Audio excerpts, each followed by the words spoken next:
Hola, hola chicos. Tenemos este circuito donde necesitamos hallar el voltaje o corriente de este componente entre estos dos puntos. Hay una herramienta que me dice que la parte amarilla puedo transformarla a un circuito equivalente de una fuente de corriente real. Y al conectar el componente podemos hallar fácilmente el voltaje o corriente de este dispositivo. Hoy veremos el teorema de Norton.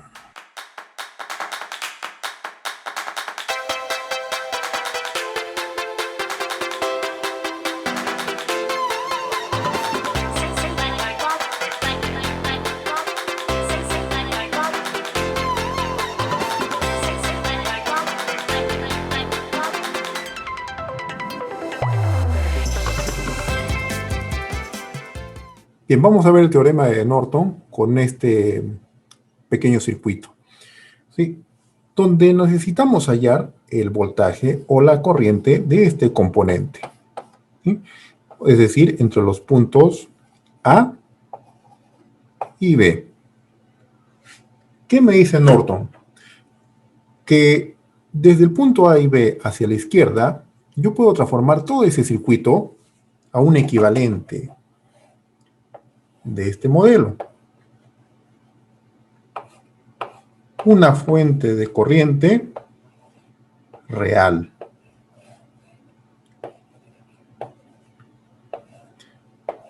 Eso es lo que me dice Norton.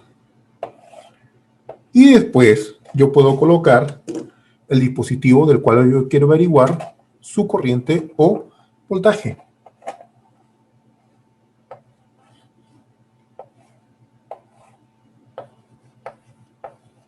De esta manera me facilita las cosas. No importa lo complejo que sea mi circuito, ¿no? Acá simplemente aplicamos un divisor de corriente y ya está. Así de sencillo. Es lo que me dice Norton.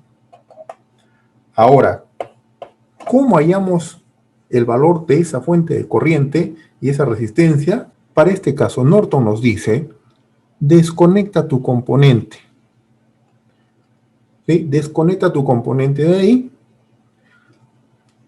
y anula las fuentes de tensión o de corriente que tengas conectados y hay el equivalente en resistencia entre esos dos extremos. Es decir, vas a hallar la resistencia Norton, que es la resistencia equivalente vista entre esos dos puntos una vez desconectado el componente y anulada las fuentes de corriente o voltaje que estén conectadas.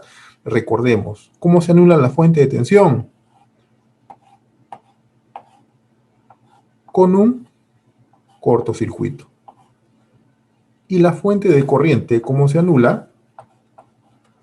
Con un circuito abierto. Nada más. ¿Qué tenemos ahí? Una fuente de corriente. Entonces reemplazamos por su equivalente en circuito abierto y nos daría este gráfico.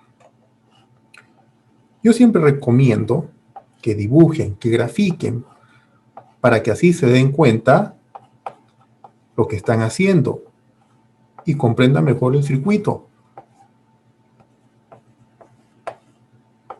200, fíjense, y tenemos 300 ohmios. Punto A y el punto B. ¿Qué resistencia vemos ahora entre esos dos extremos? Fácil, ¿no? Simplemente la resistencia de 300 ohmios en serie con la resistencia de 200 ohmios. Y eso es la resistencia de Norton. Entonces aquí la resistencia de Norton sería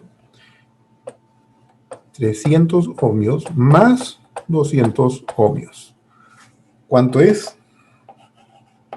Resistencia de Norton es 500 ohmios. Listo. Reemplazamos aquí 500 ohmios. Ya está. Y acá viene una parte muy importante. Hallar la corriente de Norton. ¿Sí? Entonces, acá es donde muchos se confunden. Fíjense, esta corriente de acá, ¿cuánto es el valor de la fuente de corriente? Porque si se han dado cuenta, para hallar la resistencia de Norton es muy similar, es igual a hallar la resistencia de Thevenin, ¿no? Pero esta corriente de Norton, ¿cómo se halla? ¿Qué te dice Norton?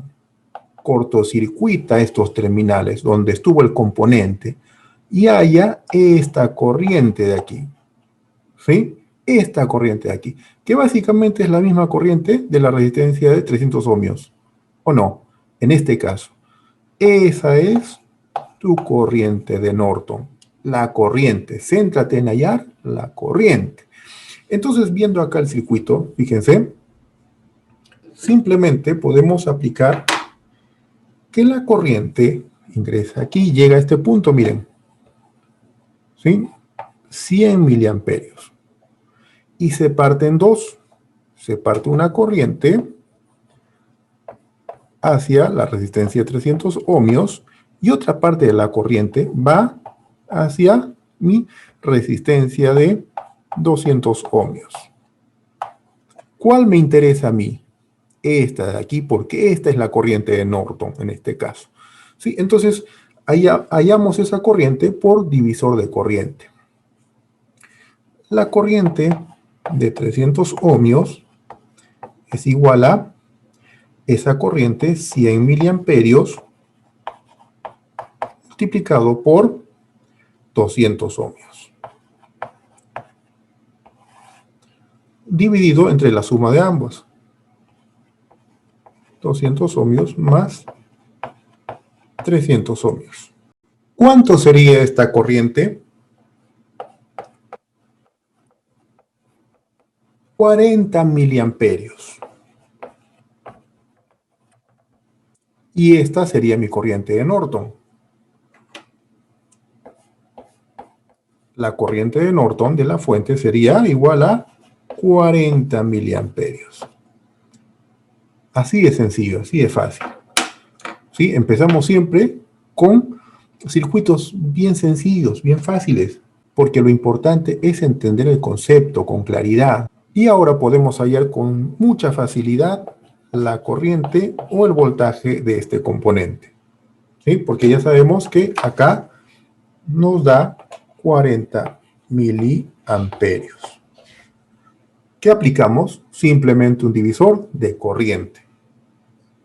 Entonces, la corriente de la resistencia de 400 ohmios es igual a 40 miliamperios multiplicado por la resistencia de Norton, que es 500 ohmios, sobre la suma de ambos, que es 500 más 400. ¿Cuánto nos da? 22.22 miliamperios. Esa es la corriente.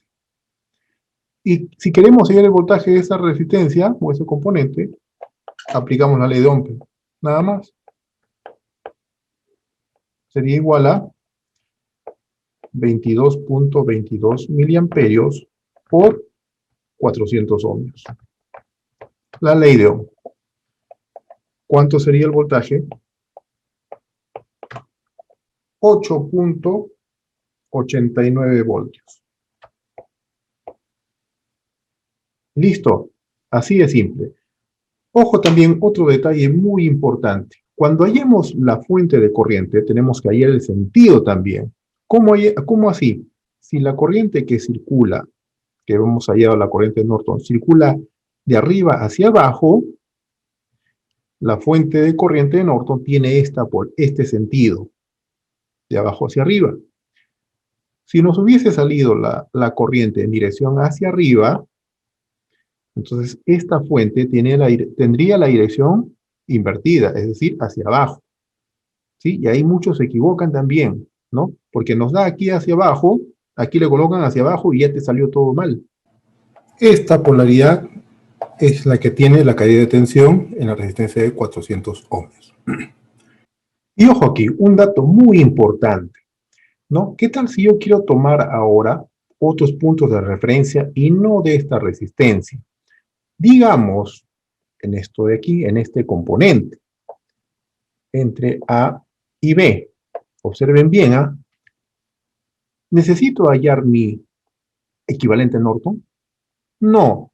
¿Por qué? Porque fíjense, esta corriente está en serie con esta resistencia, por lo tanto, la corriente es directa aquí. Multiplicamos esta corriente por esta resistencia y tenemos su voltaje directamente. Entonces, ¿dónde utilizamos los teoremas de Norton y Thevenin? Donde no tengamos facilidad para hallar sus voltajes o sus corrientes de los componentes, como es en este caso. ¿Se nota? Eso y otros ejemplos más vamos a ver en el siguiente video. No se lo pierdan. Nos vemos. Chau.